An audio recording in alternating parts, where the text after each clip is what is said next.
Welcome to the NHL Wraparound podcast featuring Neil Smith, President General Manager of the 1994 Stanley Cup champion New York Rangers, and longtime ESPN NHL veteran Vic Morren. Together, they share no-nonsense opinions on news and issues around the National Hockey League. Whether you're a casual or diehard fan, each episode of NHL Wraparound will leave you more informed. Now, here's your hosts, Neil and Vic. What an unbelievable weekend of Stanley Cup play. Welcome to NHL Wraparound on Monday, April 28th, 2025. Vic Morren along with Neil Smith. What can you say about what we have witnessed thus far? I can say that it's been a marathon of TV, that's for sure, for 2 days on the weekend, but some great hockey, some surprising games, some really surprising performances put on by teams that at the beginning of the year you thought had no chance of making the playoffs, and now they are right in the thick of it. We're going to get into all of it, and we're also going to be joined by longtime NHL executive, senior advisor for the Columbus Blue Jackets, John Davidson. We're going to touch on some of these things, and Neil and I will also do a little bit deeper dive later in the show. But first, 3 things you need to pay attention to, brought to you by UBS Financial Services, Inc. Number 1, there was the NFL draft and the NBA playoffs and Major League Baseball and spring football. Nothing holds a candle to this. The theater that we are witnessing, none of these 8 series are short on storylines. Everyone is compelling in its own way. Yeah, and the first round is always like that. And everybody says that the first round is so intriguing because it's all new. You go from the format of one-offs all season long for 6 months to now the intensity of matching up against the villain in the other uniform. And there always is villains on each team, right? And each team has its own villain. And we look for that and we look for what's going to happen. And it's exciting. And it never goes the way you think it's going to go completely. It always has some ebbs and flows. Talk about the Kings of the Oilers. You're talking about ebbs and flows. That's for sure. Well, not because oil is flowing, but ebbs and flows for sure. For sure. Number 2. Matthew Tkachuk will not be suspended for his late open ice hit on Jake Guentzel towards the end of Game 3 in the Tampa Bay, Florida series. The reasoning? Force of the hit was not at the level of the one that Brendan Hagel put on Alex Barkov in Game 2 and earned Hagel a 1-game suspension. There was no head contact, and Guentzel had touched the puck where Barkov had it. Your opinion? I don't know why it only gets compared to Barkov and Hagel. It was an illegal hit way after the puck had left Guentzel's stick and been passed, long after. I've seen other guys get suspended for hits like that. His head still hit the ice. It was obviously a predatory act, and I just don't get it. I don't get it. Why he gets away with this. And I think the Hagel hit was worse, but it's not just Hagel versus Tkachuk. It should be all late hits versus all late hits. And this one was bad. You said something about poking the bear on the ensuing power play, which took up the end of the game. Tampa was with the man advantage. You said, well, they didn't want to poke the Florida bear. But what about Florida now poking at Tampa Bay with this act that doesn't get suspended? And perhaps that's a little bit of motivation more for the Lightning heading into Game 4. Perhaps it is, but now I look at it that what Tkachuk thinks he can get away with anything now. I mean, he runs around with reckless abandon the whole game, which is fine. I'd love to have him on my team. But I mean, if he can get away with that, well, let's try this. Let's try that. I mean, I just think, I don't know who the Lightning have to offset Tkachuk and offset Marchand and offset Bennett. But perhaps the referees will really clamp down on Florida in the next game, too, because of this incident that happened at the end of game 3. And oh, by the way, Hagel back in the lineup for game number 4. Item number 3. Is Connor Hellebuyck just simply a mediocre playoff goaltender? Because he's authoring another disaster here. .817 save percentage and .744 in the game's 3-4 losses to the St. Louis Blues. That's coming off an .870 save percentage last year, and that wasn't great. His goals against is 4.24. Not good. And I can't explain it, Vic. I cannot explain it. I think Connor Hellebuyck is the best or the second best goalie in the NHL. I know he gets screened on some of the goals, but heck, all season long, you're getting screened on shots. All season long, the same stuff's happening that's happening in the playoffs, and he's stopping it, and it's not going in. And why is it going in now? Honestly, I can't explain it. I can't. I don't understand it. I don't understand. Could you really not be the same guy when the playoffs start? I don't know. We'd have to ask a sports psychologist, I would think. I was just about to go there, because at what point does this just start getting into your head that not only have you come up really south the last 2 playoff years, but the guy at the other end has won a Stanley Cup. He beat you head to head in the Four Nations tournament. And now you're 2-2 in a series that you had 2-0. It's got to get into your head. It has to. And we'll see how he performs going forward in game 5, now that they're going back to Winnipeg tied up at 2-2, which I don't think anybody expected that. You know, they got to go back to St. Louis again for game 6, because we know it's going at least 6. It's going to be interesting. I mean, everybody gives Winnipeg the edge because of Hellebuyck. And now you're saying, or the world is saying, take that edge away now.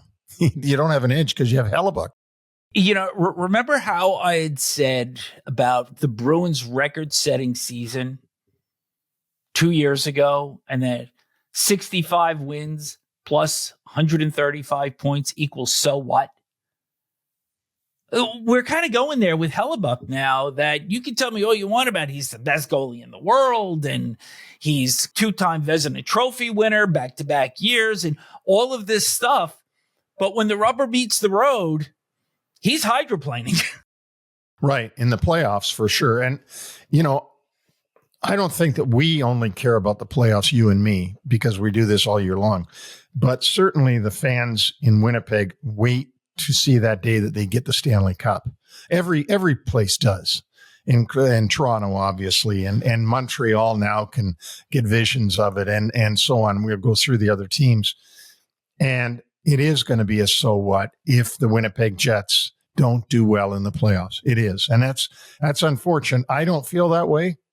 That's not the way I look at it, but that is the way the majority of people and fans and people that pay the money and buy tickets and subscribe to cable outlets and all the rest of it, that is the way they look at it.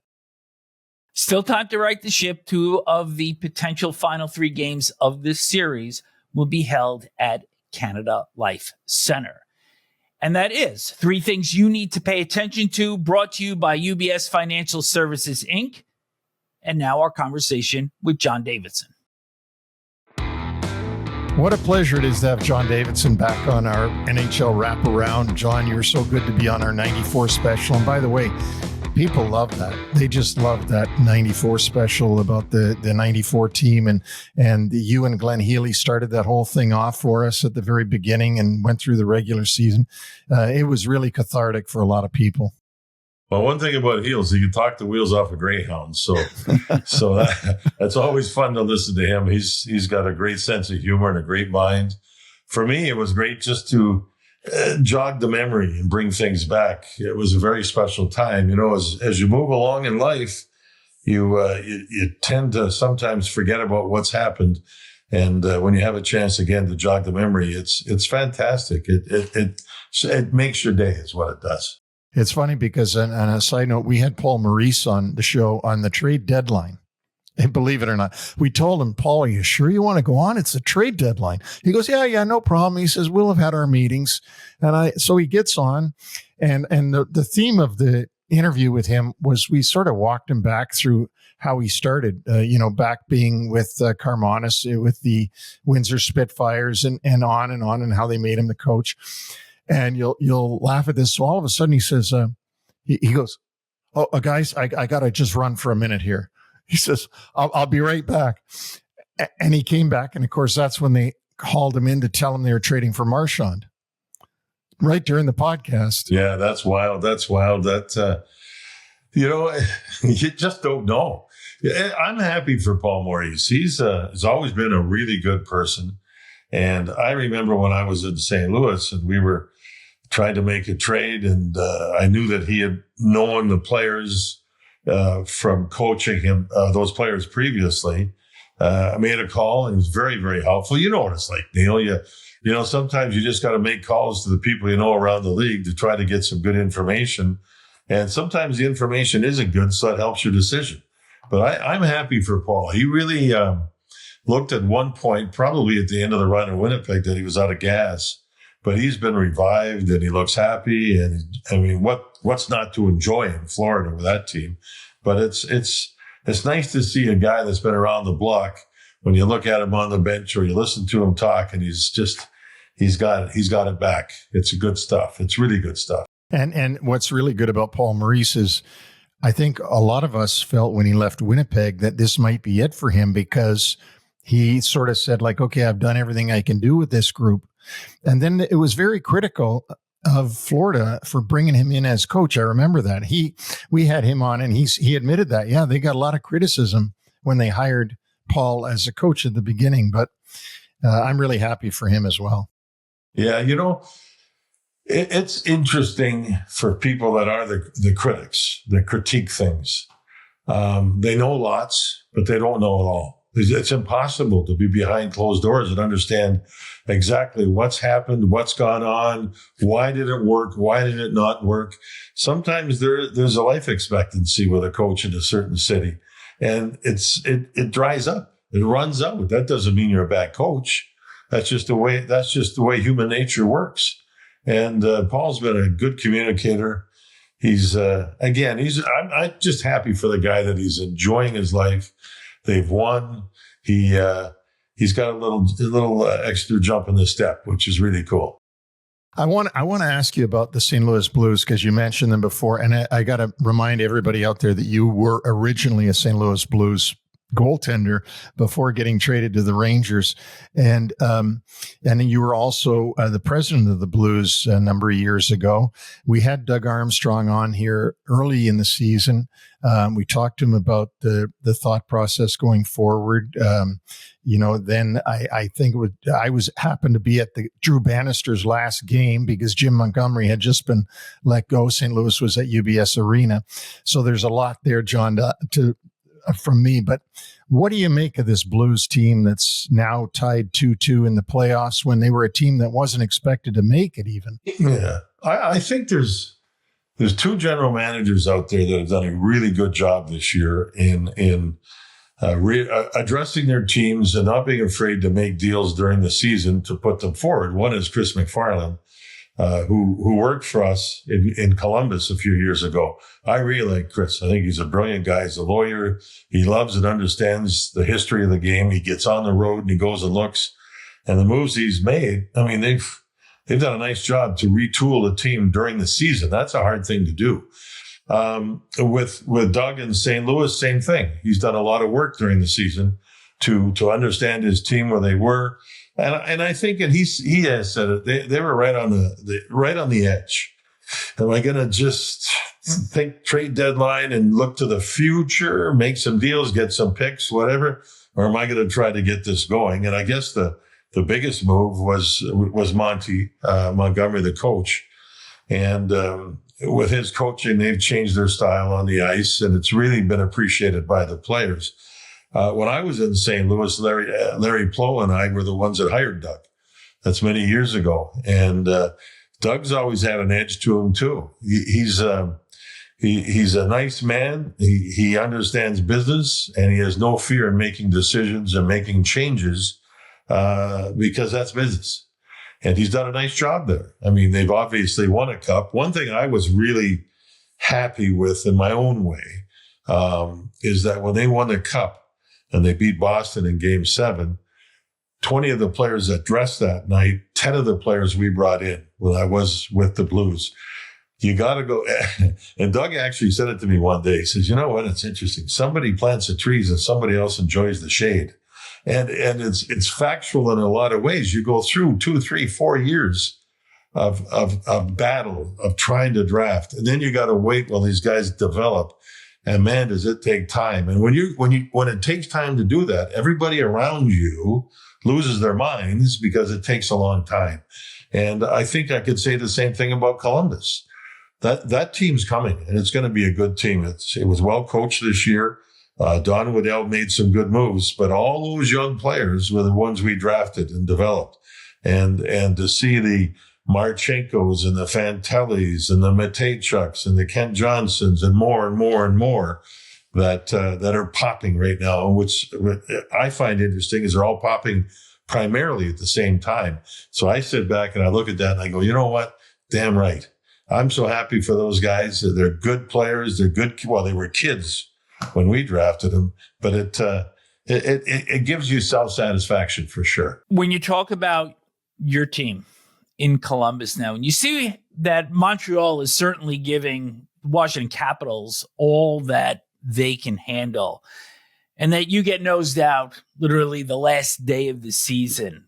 And after everything that the franchise has been through going back to last August, do you look at that series in particular and say, boy, what might have been? Because you had 2 big wins over Washington at the end of the regular season. You went in on a 6-game winning streak to wrap up the campaign. And what could have been? Yeah, I agree with what you're saying.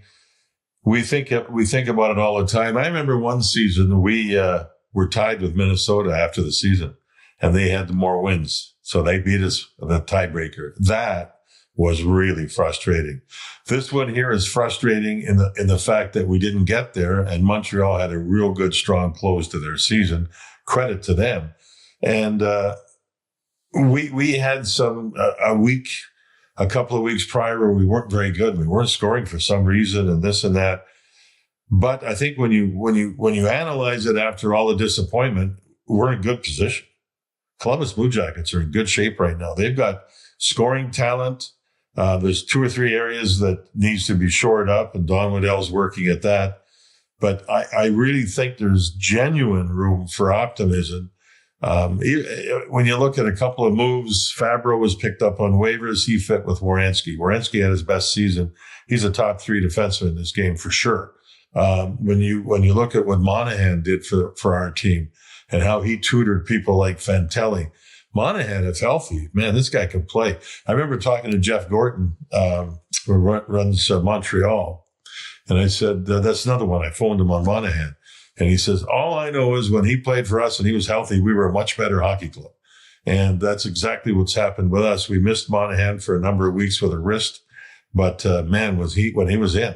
This is an underrated, very, very, very good hockey player with the intelligence to have young players like a Fantelli, for sure, to help him understand where he is, where he's going, what he is, to whether it's on the bench, in the locker room, whatever. You need that leadership when you have young players. So there's a lot of good things that have happened. That's what we have to hang our hat on. I look at the series and I've watched it closely. It might be the most fun series to watch. Edmonton and LA last night was pretty good, but watching Montreal play hard, it's physical, which you expected from Tom Wilson for sure.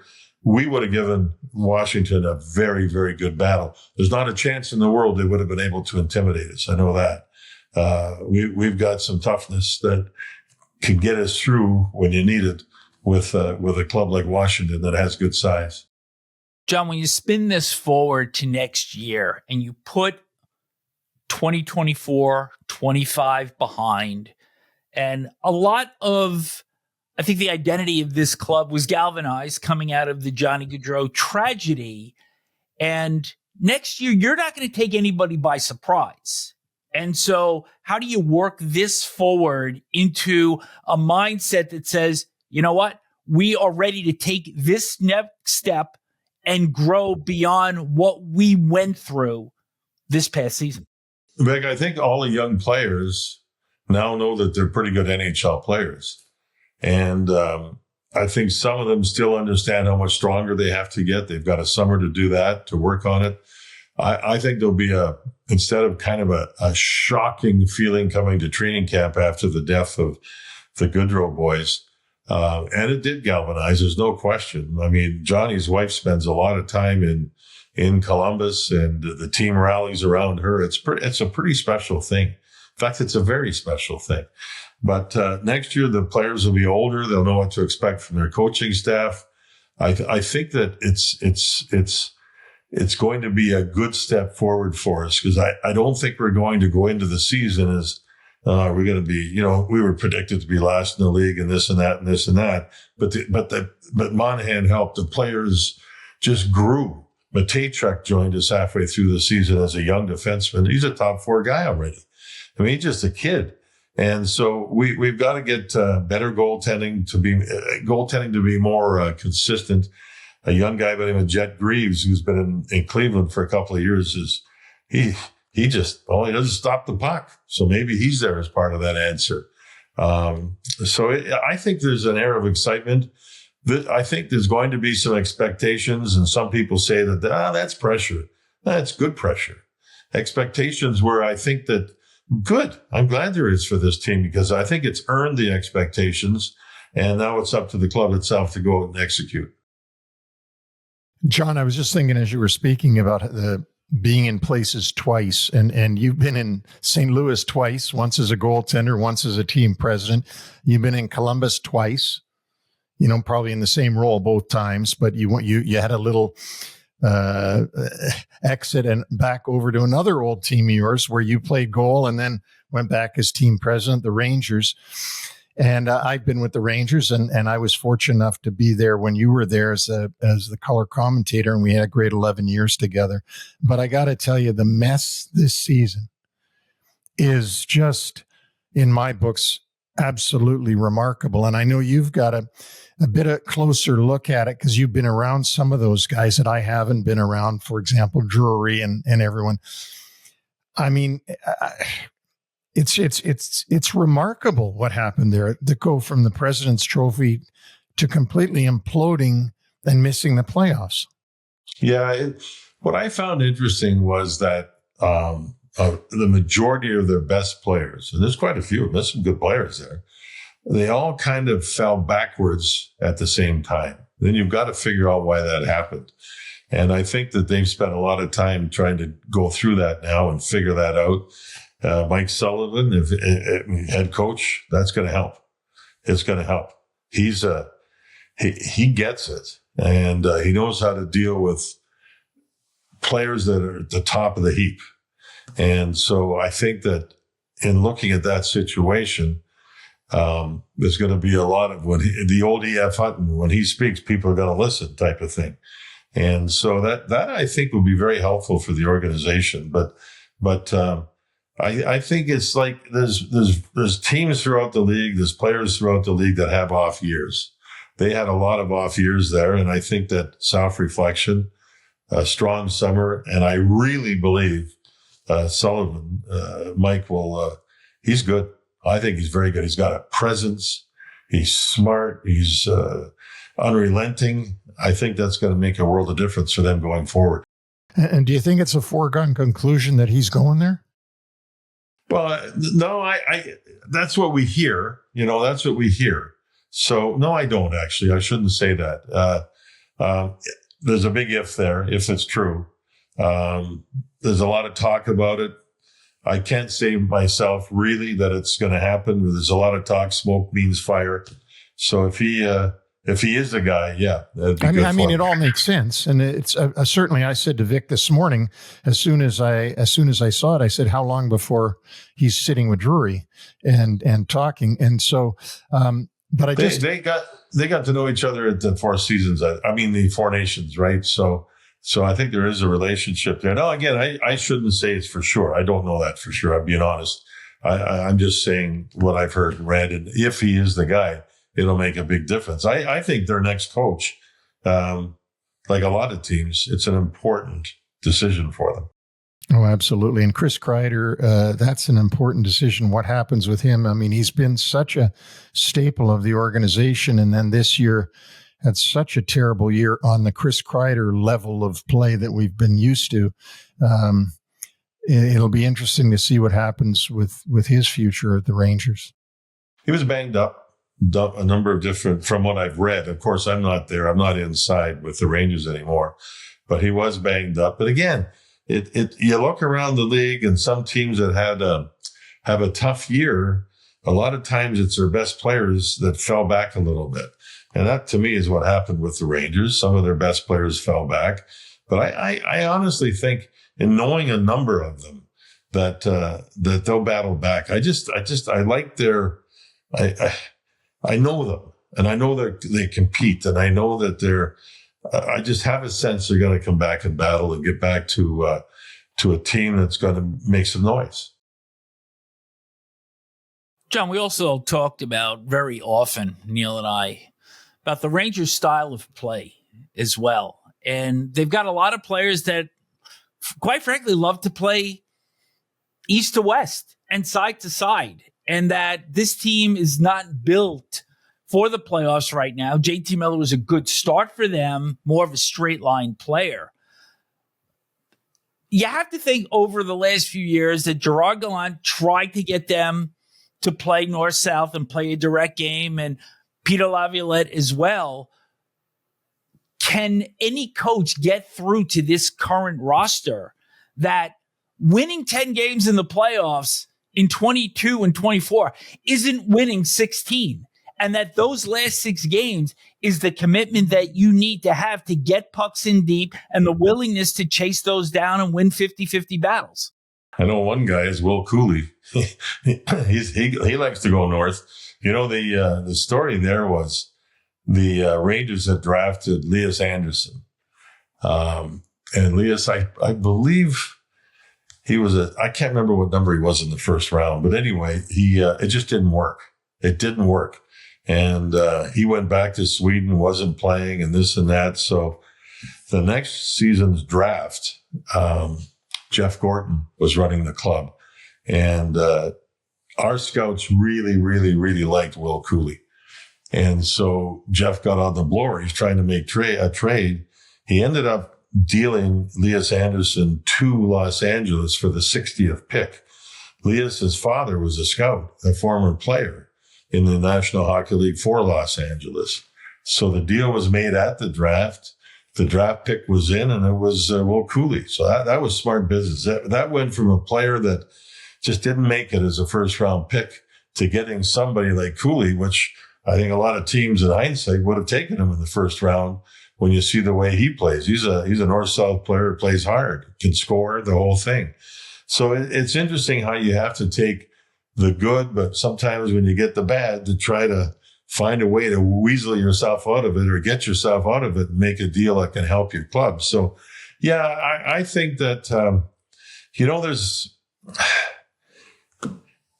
it's a hard game. It's hard to win. You've got to, and the Rangers have retooled along the way here too. I think that a player, if they can find 2 or 3 more Will Cooleys for that north-south stuff, that will complement the Panarin type player that can go east-west. And, you have some players that do that, but if they're as good as Panarin is, you can live with it. Sort of another Alexei Kovalev type of living with. I was thinking about him the other day. Oh, my Lord. I love that guy. He was something else, man. But did he have skill? Holy, did he frustrate? Oh, so remember that story, Neil, in the game in New Jersey when he went to go off the ice? Mike Keenan said, "Stay out there." And he came back to the bench 3 or 4 times because there was no whistles. And to get off, and Mike Keenan says, "Stay out there," because he was mad at him for extending shifts. So he made sure he stayed out there for time after time after time. Only Alexei thought that was the greatest thing in the world. He thought he was doing, oh, my life is unbelievable. Well, were you doing that game, John, or were you? No, at that game we didn't. We were switching back and forth. I was at the game, sitting up there watching it, but we did the next one. Oh my, was that game? I can't remember what game it was, but it was something else. That leads us to the topic that Vic and I really wanted to talk to you about as well, and that is Sam. We had Sam on here.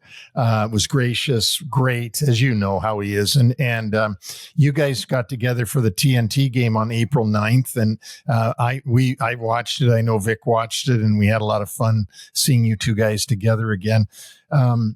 There's so many things that you could say about Sam, so many memories in that, but is there anything that you'd like people to know from your heart about working all those years with Sam?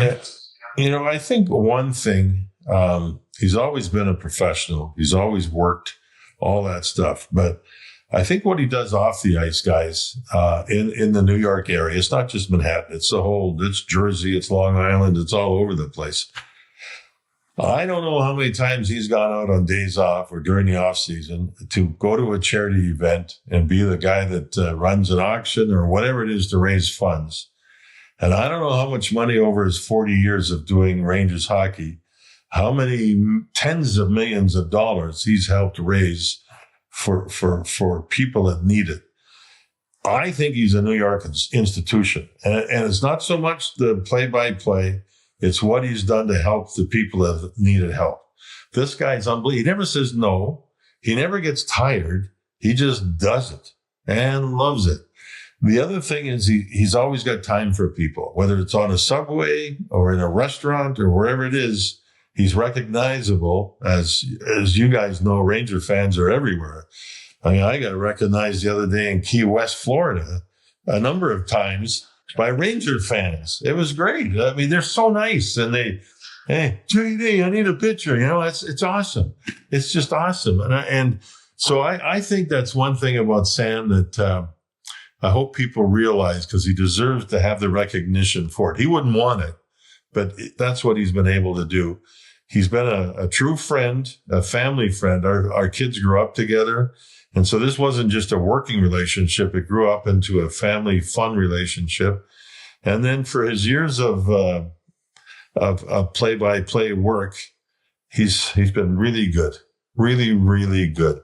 And there's been a lot of people that have come up to both Sam and myself and said, and they're older now because we were back in the day. You helped us understand the game. You taught us the game. And that's a nice compliment. And Sam was the leader. He's a true pro and a professional person and a big-hearted human being. He's just a wonderful guy.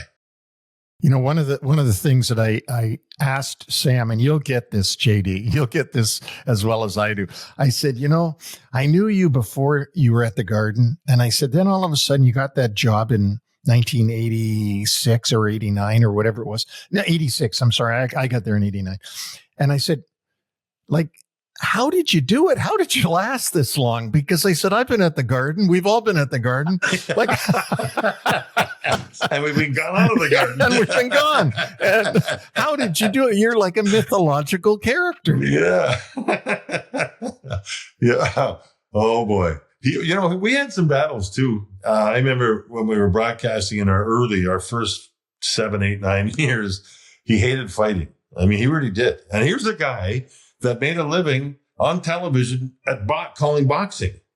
I mean, I'm going, Sam, it doesn't make sense. You got two guys in the ring pounding the hell out of each other. Yet in hockey, I don't like it. It's not good for the game. But he came around and had an understanding along the way that sometimes players just had to take care of business on the ice. And so we used to battle about that quite a bit. He was late all the time, too, by the way. Sam Rosen was always late. Not to our podcast. Actually, he was always late early in the early years. Later, he was good. So, no, we had fun. And a lot of dinners together. You go on the road, you talk hockey, and he was always in a good mood, always had energy. And I think that, when he went around this season, much like Jeff Rimmer did. Jeff Rimmer last season retired as the play-by-play guy in Columbus. People around the league, they spend time. They go get to know the coach. They go get to know the players. When you come in with a team, as an executive or whatever, you don't go talk to the other team's players. You don't do that. But broadcasters do, and they build up relationships.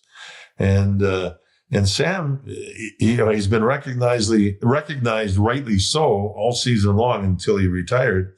And you could see that it was real. I mean, John Cooper comes up to him in Tampa Bay. I remember being in the Garden when we had Sam's night on the ice, and who was in there? Vancouver was in there. Rick Tocchet came up with a box with a beautiful older style jersey from the Canucks and a gift card and a nice bottle of wine and all that stuff. So I don't know where he's putting all the stuff he got all season in his house. And if he drinks all that wine, it's going to take him a couple of years to take care of that. But yeah, he was fantastic. The ride down to City Hall in '94, was it as white-knuckled as Sam has always described it? Well, I was steamed. I was not very happy. Neil and the gang wins the Stanley Cup. We'd been around all year, and they've got the thing happening downtown in the Canyon of Heroes. And we got to go to the studio in Madison Square Garden and be part of a broadcast there and not have the feel of being where stuff was happening. So I was miserable, and I admit it. And Sam, he was Sam. He's always in a good mood and all this stuff. So next thing I know, we're working along, and in comes two of New York's finest. In they come, and they said, "Pack your stuff. You're going downtown." Holy, it was kind of like a shock, but it was exuberance. It was cool. And so we rush out with our bags and jump into the back seat of the police car. And these, you should have seen this. They were going down. I don't even know what avenues we were going down, but this was white knuckle, wide open eyes. And then all this, slam, turn of sirens going around, hit back and forth. And then we get down there, and I remember it hit me like, do you remember the Beatles song, Yellow Submarine? It felt like in the police car, we were in a submarine, because when you looked out, all you saw were faces. And there was, Neil, you guys would know, 1 million people down there, right? Yeah, at least 1 million people, not one arrest, by the way. And I keep telling people that after the game, there was people all over the Garden at the parade, not one arrest in New York, not one.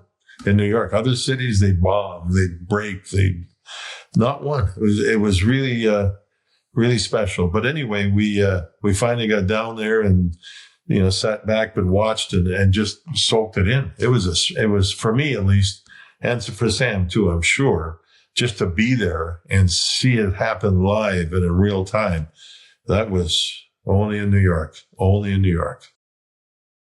Before we let you go, 1 cup, 16 teams, 8 great series going on right now. All of them, as Neil and I had discussed at the top of our show, compelling in very unique ways. I mean, it's phenomenal theater. Is there anything that has captivated you in particular in watching all of these through the first 8-9 days of the playoffs? The goalie injuries are interesting. How many guys have been banged up and they're out of games, and then the backup has to come in and try to get the job done.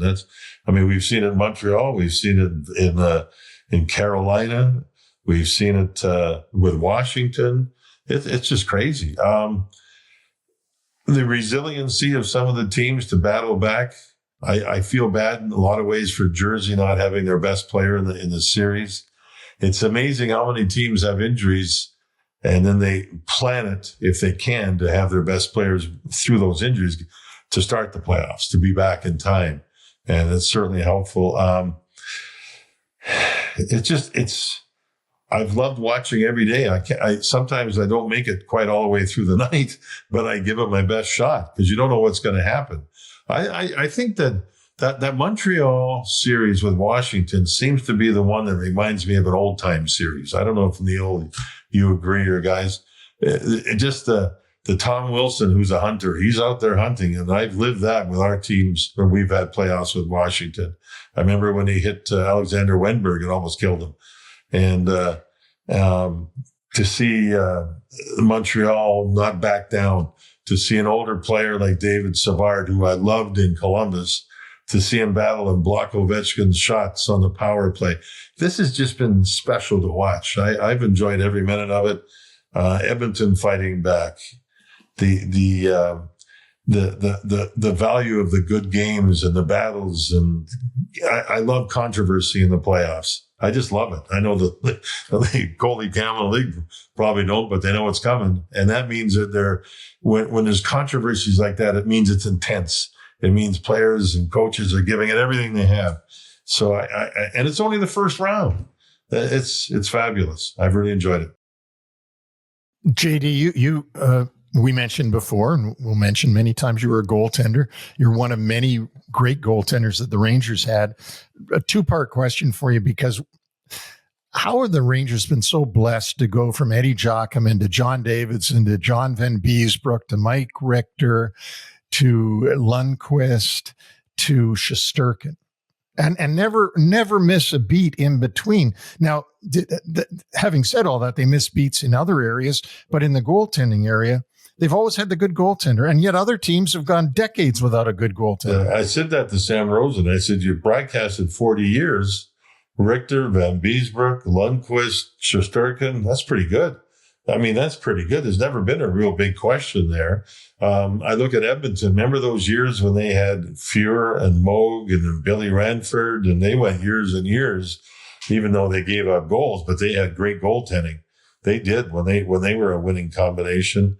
I actually don't know. Somebody has done the job. I'm not sure how or why. I know that Janko, I can't say his last name, has been part of their goaltending scouting, and he's the one that did a lot to find Shesterkin. I know that Benny Allaire, the goaltending guru, I think he really has helped that situation for a number of years. You know, you mentioned these goalies. I was in the broadcasting business of doing the Ranger games, and I went to the practice facility, and I'll never forget the very first practice that Henrik Lundqvist came to the practice for the Rangers. And I stood right at ice level on the goal line and watched him. And within 5 minutes, you could say, oh, baby, this is something.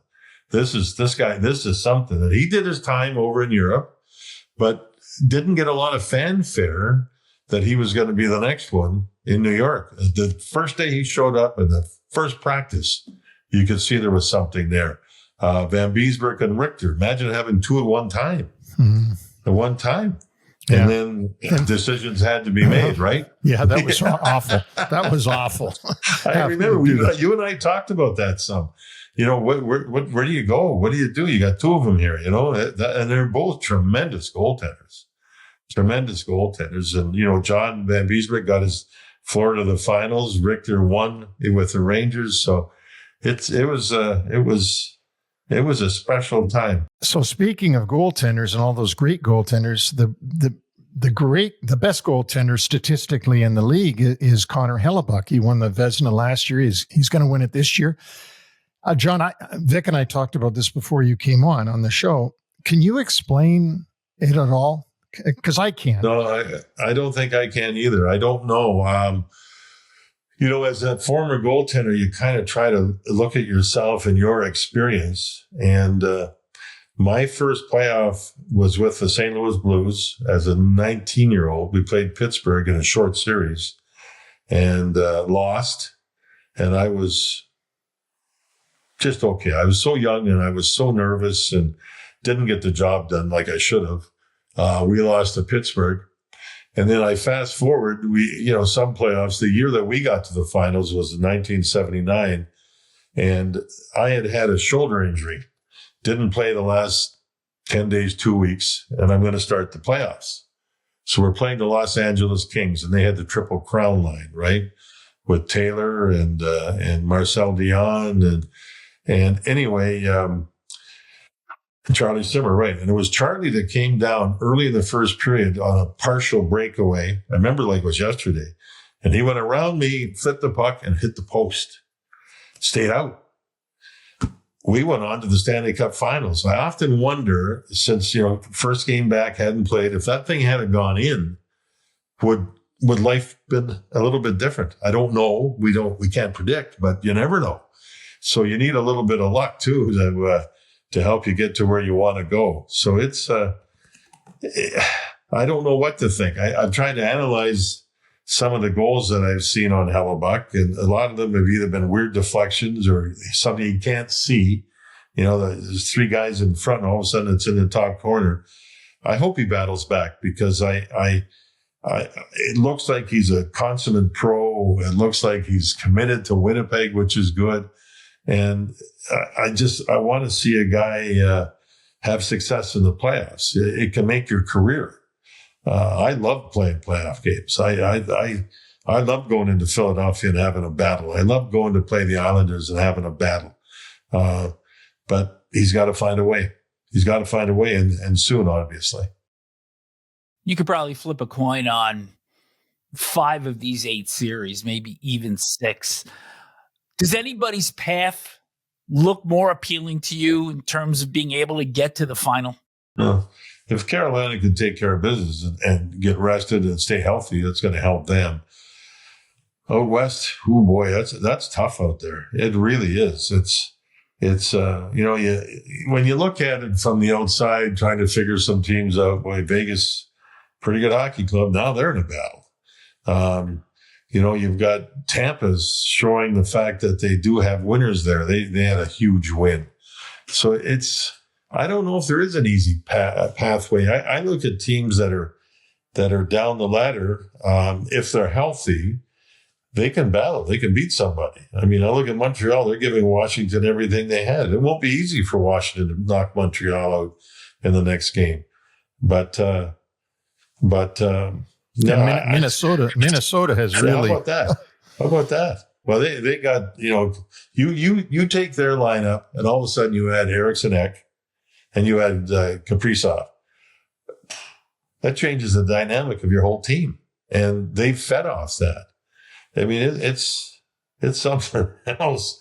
I have you can sit down in your office or your front room and put the TV on, and you've got a game going to fire up. I don't know who's going to win it. I have no idea, and that's good. It's fun to watch, and you're in this time of year where new heroes, like I look at Minnesota, that Hartman, the way he's playing right now. I mean, he's a good hockey player, but he's stepped it up in this series. You love watching players like that can do that. I love seeing Edmonton battle back. That's going to be a tremendous series, it looks like, or already has. I just love the teams that fight back and battle back, especially the good players getting it done. That's another goaltending situation too, John, not to cut him, because you got Pickard has gone in to replace Skinner, and Vic and I have talked about that, because he asked me, what do you do now that Skinner's lost both games in LA? And I say, you stick with him. And of course, they luckily didn't listen to me, and they put Pickard in. It's those guys that are the goalie coaches, they get asked these hard questions, and they better have an answer. And then you hope like hell it works. Give him credit. Pickard's found a way. The team's found a way. You can't figure it out sometimes. You just can't. And that's what makes NHL playoffs so much fun. You just try to predict it. It's so hard, so darn hard. The only thing I wish is that, like New Jersey, and again, they got so beat up with their high-end players. Siegenthaler comes back, right? The defenseman, you expect him to play, 14, 15 minutes. He played something like 28. I mean, that's how much they miss these guys. And after you've been out a long time and all of a sudden you play 28 minutes, what do you got left for the next game and maybe the next one? It's so hard. But that's the unpredictability of NHL playoffs. It's fantastic. John, we appreciate you joining us today, giving us so much insight in so many different areas, and all the best to you during the off season and to the Columbus Blue Jackets. And we hope we have you on again real soon. Thanks, guys. By the way, let me know if Sullivan gets hired as the coach of the Rangers, will you? Yeah, we'll Who see. knows? Yeah, I shouldn't be reading the rumor mill. Yeah. Yeah. All right. Take care. Thanks. I really enjoyed it. Appreciate it, guys. All the best. Thank you, John. Our website is NHLWraparound.com. And please remember that Stanley Cup dates on non-wraparound days will be taking place throughout the playoffs. Neil, I was really glad to hear JD talk about how unpredictable the playoffs are, because this way you don't have to feel bad about your picks. You're absolutely right. And because I do feel bad about some of my picks in this playoff series, but he's spot on. And he says it like, I don't know who's going to win when I sit down at my TV to watch. Like that's true. And you love to be involved. You'd love to have a prediction at least in it to see whether you can do it or not. And I mean, it is really fun. And if it was 4 straight every series, it wouldn't be any fun. You know, I had 3 out of 4 yesterday when you asked me, and the one that I lost were the Kings throwing another game away late, getting tied and then dropping it in overtime. I thought LA would win that game too before the game started. I mean, early in the day, I thought that they would win that game, and I thought Carolina would win as they did. But you know, I didn't foresee St. Louis doing what they did. There was a quartet of Game 4s on Sunday, and want to ask you about the biggest takeaways from each of these 4 games. So let's just evolve it through the day. St. Louis beats Winnipeg 5-1, ties the series at 2 games apiece. What stood out? Adversity. Winnipeg is not able to handle adversity. They've had none all season. They've run the gauntlet from start to finish, President's Trophy, right from the beginning, right till the end. I wonder if the St. Louis Blues coming back on them and throwing some pucks into the net, they just don't know how to handle this. Like, this doesn't happen to Winnipeg. And, you know, sure, they've lost some games during the season. Everybody loses games. But what I'm seeing is a St. Louis team that has nothing to lose and a Winnipeg team that's now being frightened. I thought that the Jets got off to a start that they wanted. I mean, Blues started quickly, but once Winnipeg was able to kill a penalty, they got a couple of chances of their own. They went ahead, and then you give up a goal in that last minute. And it just seemed to deflate the Jets at that point. And I'm looking at this series and I'm thinking, okay, what does this remind me of? Because usually there is one series that will remind you of another. And this one brought me back to the 2011 final between the Canucks and the Bruins. And I'll tell you where I'm going with this. The way Vancouver played in Boston, I said, I think they're going to try to win this in Game 7 at home because they know that they can't win in Boston. And I'm watching this series evolve. I think the Blues can win either 5 or 7 in Winnipeg. I don't know that if the Jets drop Game 5 at home, whether they can go into St. Louis and win a game. Interesting. Very interesting. I mean, I agree with you by the way I'm looking at it, because what I'm looking at is they just don't know how to handle things once they get behind. And maybe at home, it's a lot easier for them than it is in the volatile St. Louis where they were the last 2 games. By the way, did you hear after Kyle Connor's goal, one of the rink mics picked up something and said, 55, you suck. And somebody was yelling at Colton Parayko, who, of course, winds up getting 2 assists right after that. Yeah. And this game was in St. Louis, and they're yelling that at Parayko. That's right. What did Bob Uecker say? The late, great Bob Uecker? Those fans, I love them. Game 5 in Winnipeg, Wednesday at 9:30. Carolina Hurricanes now lead the New Jersey Devils 3-1 after a 5-2 victory on Sunday. I think the Devils are getting as much as they possibly can with the players that they have. they're down to their 7th, 8th, and 9th defensemen on their depth chart at this point. Yeah, they're really banged up, and Markstrom's doing a real good job in goal. But I got to tell you, my biggest takeaway from Game 4 is that of the 4 games, it was the most bland. Now, maybe it was the telecast crew that they had doing the game that did it very blandly, but there wasn't the spice and vinegar in that game that we saw in all the other series. I mean, it just was, Jersey did not play well at home, obviously, because they're banged up. The building was quiet for Newark. And, Carolina, basically, it looked like they were going to win from start to finish. And they did.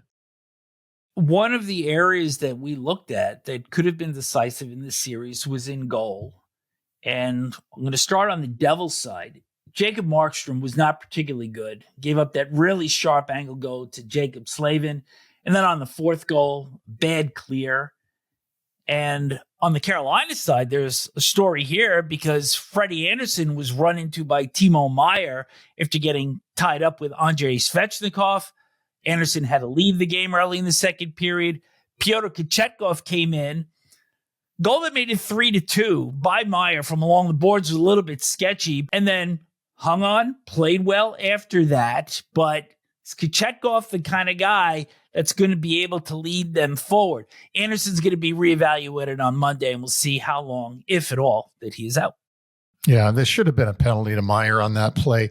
And what made me confused is that, like, if you touch a goalie during the regular season, if you're a forward, you get a goalie interference penalty. Sometimes you can't help yourself, but crash into the goalie. This was one where Meier was not pushed in by Svechnikov, and Svechnikov immediately turned to the referee and put his hands in the air and said, like, what's going on here? And they still didn't give Meier a penalty. I thought that was a real blunder on the referee's part in that game. Carolina wrap this up on Tuesday at 7:30? I think so. I think so. And I think Anderson comes back, although we do know that he's had injury problems in the past, but he's been playing great for them. And hopefully it's nothing severe, but you never know. When you're hit like that, when you're still and you get hit by a 200-pound moving object and you go backwards the way he did, is there a concussion there? Is there a back issue, a leg issue? What is it? But we'll see. By the way, special teams still decisive here. Carolina 4 for 13 on the power play. The Devils 0 for 12. Yeah. Well, no Jack Hughes, no Luke Hughes. There you go. Nothing further, Your Honor. Washington, with a 5-2 win over Montreal, taking a 3-1 series lead back home to the nation's capital. The atmosphere at the Bell Center was beyond phenomenal in this game. I thought that until we got to Edmonton and LA, this had all the theater that you could ever ask for. Oh, absolutely. And I got, Wilson from the, Tom Wilson from the Caps provides so much theater himself being out there. And then you've got Josh Anderson, who's quoted as saying, yeah, everybody asked me about why do I remind them of him? And it's always been that way. And then you've got the Demidov situation where Montreal fans think that this is an ex-Guy Lafleur. And then you've got the situation that you've got Montreal's got Dobish in net because their starter, Montembeault, got hurt. And you've got a ton of theater. Logan Thompson comes back from his injury, doesn't miss a game. There's a lot going on there, but typical for Montreal. That is the city of Montreal. It is different. I told you, when I was a kid watching the original 6, if the Habs fans were disappointed in something, out came the galoshes onto the ice. They pulled them off their shoes and threw them on the ice. That's how they showed their displeasure back then. It's always been a volatile atmosphere in Montreal. The only reason people would even remember the word galoshes is because you said they had to pull them off their shoes. Well, that's why I said that, because I knew young people out there would say, like, is goulash, is that a sandwich or something? Or is that a smoked meat? In watching Jakub Dobeš, and they are down 3-1 in this series, but kind of harken back memories to Steve Penny back in 1984.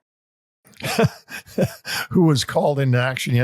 Dobeš has a great story, though, doesn't he? About going over to North America, ending up in the U.S. Junior League and going to Ohio State and on and on. I mean, this guy really wanted it, and he pursued it, and look at him. He's in the NHL playoffs. And certainly hasn't embarrassed himself. And the Canadians took a 2-1 lead into the third period. Dylan Strome opened the scoring, but midway and then later in the second.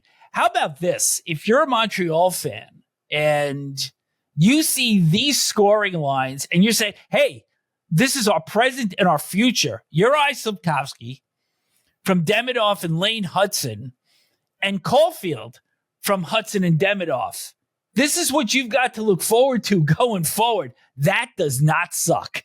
No, that's some good stuff there. And you've still got a fairly young captain in Suzuki to go along with those guys. And so, yeah, I mean, Montreal's future, just like we talked about with JD and the Columbus Blue Jackets, I mean, eventually you're going to get better. If you keep getting high picks and you keep making the right picks, you're going to get better.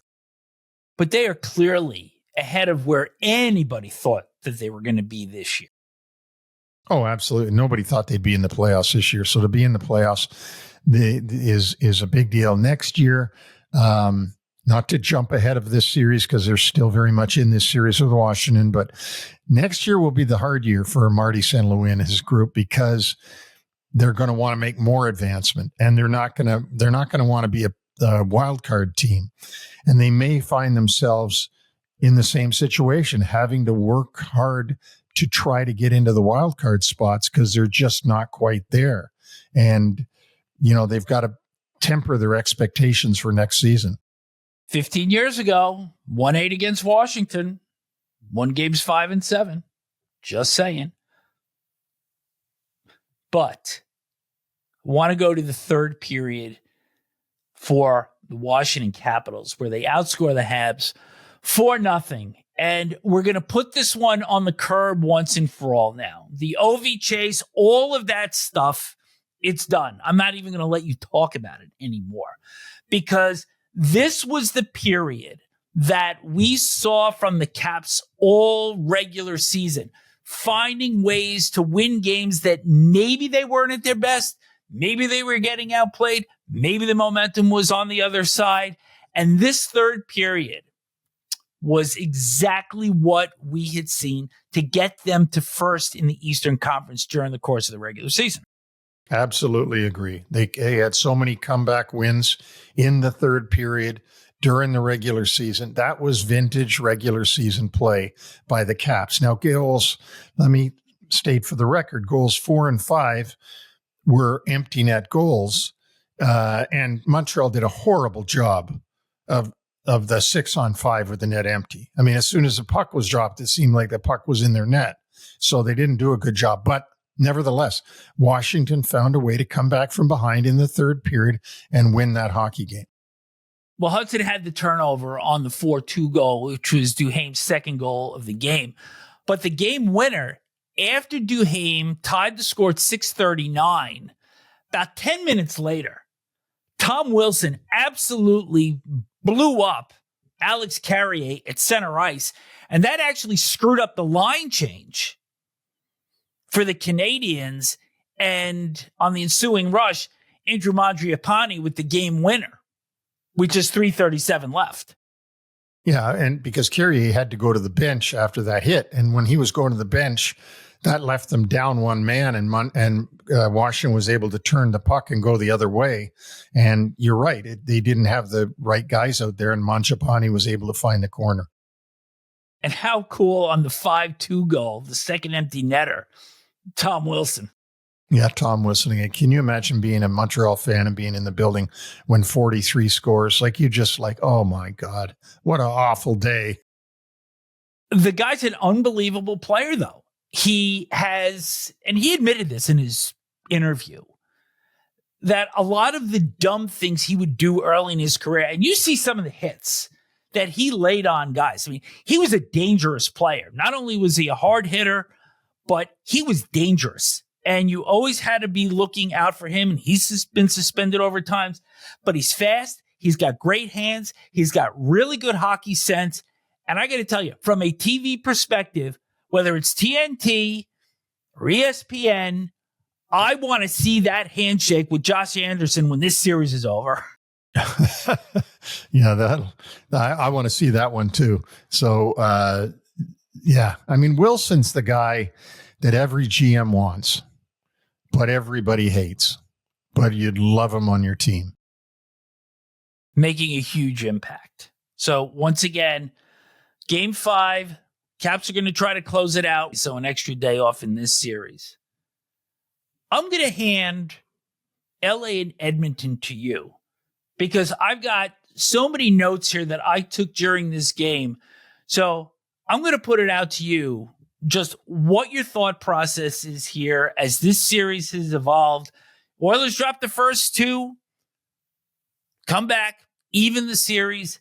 Kings are showing that holding leads are very difficult against the Oilers. And it almost looked last night to the point that this is mental. We talked about Connor Hellebuyck mental. This is a team mental thing for the Kings right now. Yeah, it very much might be a mental thing for the Kings. They've got it in their head that McDavid, Draisaitl, and Bouchard are too much. They can, that they got to be able to defend them. I think they'll play a lot differently when they get home in LA because they always do play differently in LA, and Edmonton plays different on the road. And we'll see what that brings. But we do know that there's going to be another game in Edmonton, and LA is going to have to be prepared for it. I thought LA would win this game. I got to be honest with you. I thought LA would take this game even before it started. I thought they would. I thought they would have learned from Game 3 and be able to batten down the hatches in Game 4. And from Game 1 also, where they blew leads of 4-0 and 5-2. And as I was watching this game, especially in the early going, they can skate with the Oilers. They can counter. Their transitions were really good. They're out shooting Edmonton 28-15 through 2 periods.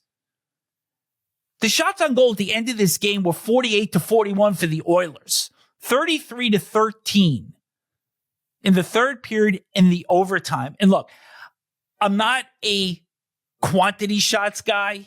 Tell me where they're from more than how many that you get. But these were great scoring opportunities. And when that game went to 3-1 into the third period, first thing I'm thinking is, all right, if Edmonton gets the first goal of the period, what happens from here?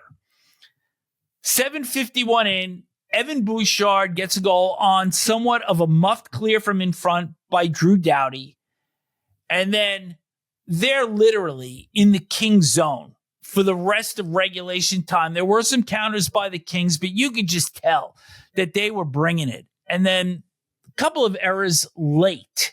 First one was Joel Edmondson, an unforced icing from his own end, trying to shoot for the empty net. And quite frankly, if I'm thinking accuracy, he's not number one on my list. And that was a puck that he could have just flipped straight up in the air and had it land in center ice.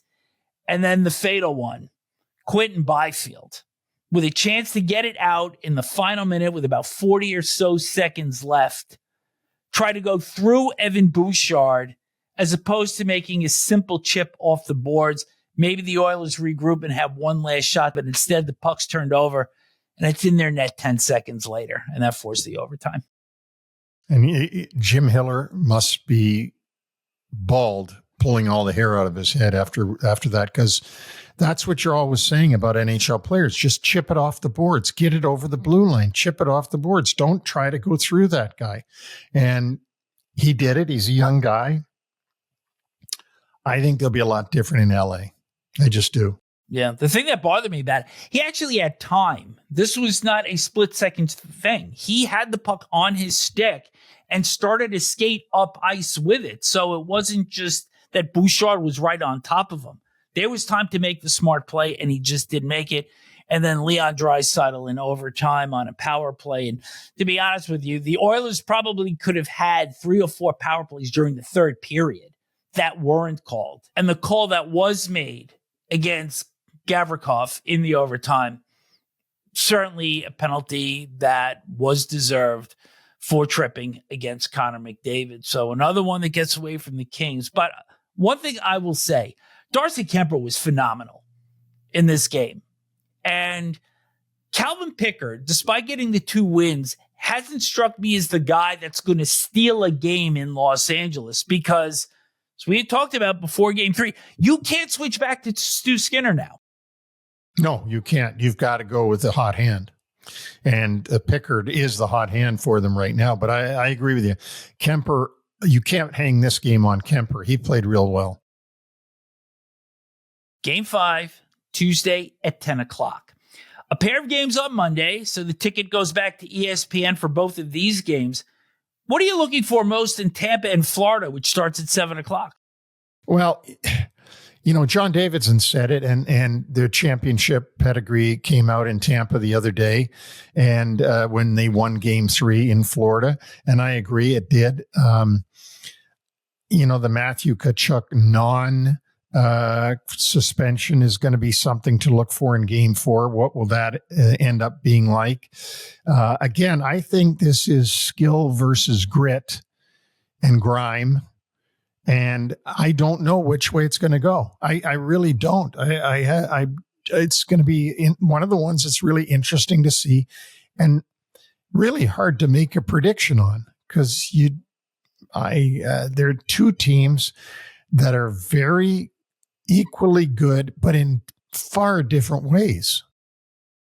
Do you love the chirping that's going on between the 2 coaches? And both have used the line against each other regarding the hits by Hagel and by Matthew Tkachuk. The only players we hit are the ones with pucks. Yeah, but that was just a comeback on Maurice by Cooper when Cooper's asked, and he just repeated what Maurice had said. I think that's great, and I think Maurice will just laugh when he reads that. Paul Maurice's sense of humor, he'll love it. So the thing that's really amazing is Kucherov. I mean, Florida is just targeting him every chance they get, trying to get him off his game. And I think they're doing a pretty good job of it. Now, I do know that he got the 3 assists and all the rest of it, but I mean, they are getting under his skin. I'm loving this series. I'm loving every one, though. Yeah, no, you can't say, as I said, the only one yesterday that I thought was very pedestrian was Carolina, Jersey. Good word. Good term. And I agree. Yeah. Other game on Monday starting at 9:30, Colorado-Dallas Game 5. They are riding the wave of a 4-0 victory to tie the series on Saturday. Gabriel Landeskog, goal, assist, +2 on the night. And this Colorado team looked like the one that I have expected throughout this series in terms of their tempo, their relentless attack, full 60-minute game. And now it's up to Dallas with home ice to counter that. And they really need to get some of their guns going. They really do. And they're missing their biggest one in Jason Robertson. And then we don't know if Heiskanen will be back in this series or not. Certainly if they get him, that's a huge thing for the Dallas Stars. But I like Colorado. I've liked them before this started, and I don't mind them on the road. So I'm looking to Colorado to take the lead 3-2. Well, you did like Colorado all the way back in March when we were evaluating these teams right after the deadline. So you're being held to that. Good. All right, good. Other 2 series resuming on Tuesday, Ottawa and Toronto, Game 5, Leafs leading that series 3-1, and Minnesota and Vegas. That series is at 2 apiece, and that will be played at 9:30 p.m. One final injury note, Tyler Tucker, defenseman for the St. Louis Blues, left during the third period with a right leg injury. Leg appeared to crumble under him. We should know more about his status later on Monday. This is the human side of the story, and we just mentioned a few minutes ago about the boost that the Colorado Avalanche have received with Gabriel Landeskog back in the lineup after not having played a game in the NHL for 34 months, and what that means to this club having their captain back after all this time. And what it means to the fans, too, because the last time they saw Gabriel Landeskog on the ice was hoisting the Stanley Cup in 2022. And I think everybody's excited that he's back and playing again after everything that he's been through. His story is remarkable, and his initial injury to his right knee took place in the bubble in 2020 when teammate Cale Makar fell and his skate came up and clipped Landeskog right over that right knee. And if you actually see the video, you can actually see the cut in his stocking on his right leg. And he limped off the ice, had a small procedure to address that issue, but did feel pain during the course of the 2021-22 season. He had another cleanup procedure in March of 22, and that was basically smoothing cartilage behind the patella, but he did return for the playoffs, felt pain in the first round that year, but still managed to hoist the Stanley Cup. And Neil, that's the last we saw of him for 3 years. Who knew at that time? No, I mean, you kept asking, where is he? When is he coming back? What's his status? And it was just so peculiar that he was out so long. And you don't see this happen except with incredible athletes. In the fall of that year, he had the same procedure as the one that he had had in March, but still was not seeing the necessary improvement, still was uncomfortable. And then in May of 2023, almost 2 years ago, decided to have this unique procedure where he would have a cartilage transplant. And this had never been done on an NHL player before, but he thought this was really the last opportunity that he had to be able to get back to playing. Yeah, and obviously it worked. And, it doesn't it remind you a little bit of Jack Eichel and the stuff that he went through in Buffalo? Now, that was a lot shorter window. I'm not comparing the window, but Eichel wanted to have this procedure done. The Sabres didn't want it done, and it ended up leading to his trade to Vegas. Yeah, on his neck. And so there are obviously players that are willing to have these unique surgeries that have not been performed on other athletes before, or those that have been able to come back. They're willing to take that risk. Right. But see, where the club runs into this is that the club is on the hook for the contract, right? So when Jack Eichel says, I want to have this thing that's never been done on an NHL player, the club's going, wait. We owe you X millions of dollars. If this thing doesn't work, we still got to pay you the money and we don't get the thing. So we're going to say, no, we don't want you to have that. It's all about the contract. And obviously with Colorado and Gabriel Landeskog, they were in it together because we didn't hear of any dispute about what he was having done. Landeskog wanted to have his journey documented, and TNT and True TV on Clean Sheet has indeed had this journey of Landeskog coming back to play. A lot of the things that we don't see behind the scenes, the ups and downs, the toll that it takes on the family. And he admitted that his wife had to keep him in line a few times because if things aren't going well, you tend to withdraw. Maybe you're not as great around your kids as you should be, all in trying to make this comeback. He said something in an interview the other night that I heard that I thought was spot on. I haven't heard it described like this, but he said it was really hard to go back to family life and then go back to the robotic hockey life. And by robotic, I know exactly what he means. It's you do the same thing every day, every day, every day. You have your routine. You do it every day. You're with your teammates. They're all doing the same routine, and you're all doing it together like robots. And I thought that was a great term because life is not robotic when you're not playing anymore. You go back to normal life, which is really, really hard for people who have been in a robotic atmosphere like the professional team athletes. Finally, he manages to get back into that robotic life of being a hockey player. 2-game conditioning stint with the Colorado Eagles. He comes back for game 3. I think perhaps the Avalanche were almost a little bit overamped at the beginning, weren't able to win the 3rd game. But boy, in game 4, in the 2-point effort that he had, and taking that drop pass from Brock Nelson and wiring that shot past Jake Ottinger, and just watching how he was skating. He was so free-flowing, and you could not think that this was a guy that went under an incredible journey to get back to playing in the NHL. He just looked fabulous.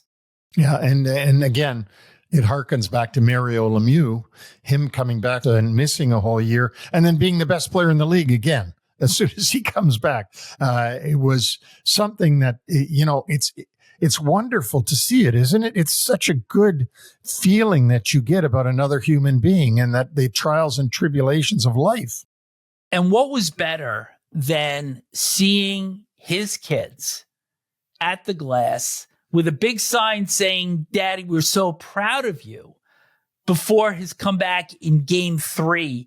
And the Masterton Trophy for dedication and perseverance is awarded every year. It's in memory of Bob Masterton, the only player to have ever died as a result of injuries suffered in an NHL game. He was playing for the North Stars against the Seals in January of 1968.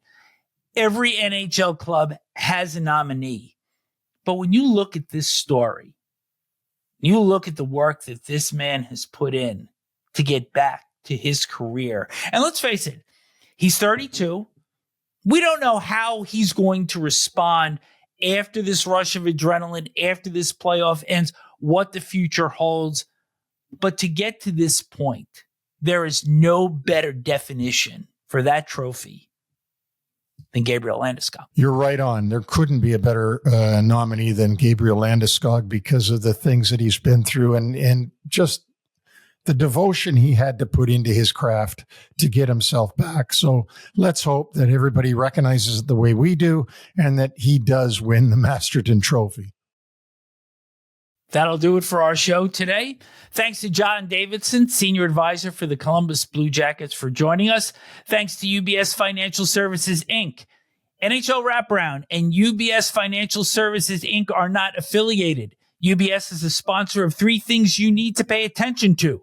No other affiliation, relationship, or endorsement is made, suggested, intended, or should be implied or inferred between UBS and VNS Productions, LLC, or any of the individuals or businesses and or their respective products and services appearing in this program.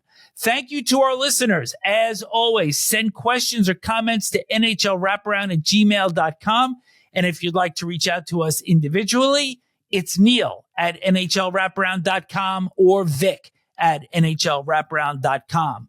Remember that all of our podcasts are on all platforms, including Apple Podcasts, Amazon, iHeartRadio, Spotify, YouTube, and our complete catalog can be found on our website, nhlwraparound.com. So please subscribe. Tell friends, family, associates about us, and also check out some of our shorter clips on X at NHL Wraparound. Stanley Cup Date returns Tuesday with daily updates and insight on all 8 playoff series. For those of you around the world that are listening to us that are not in Canada, not in the United States, please send us an email. Let us know where you are. Let us know how you got to like the NHL. Let us know how you find our podcast.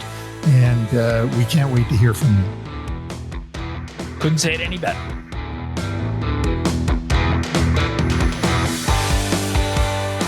Thanks for joining us on the NHL Wraparound podcast. Don't forget to subscribe to stay up to date on all the NHL action.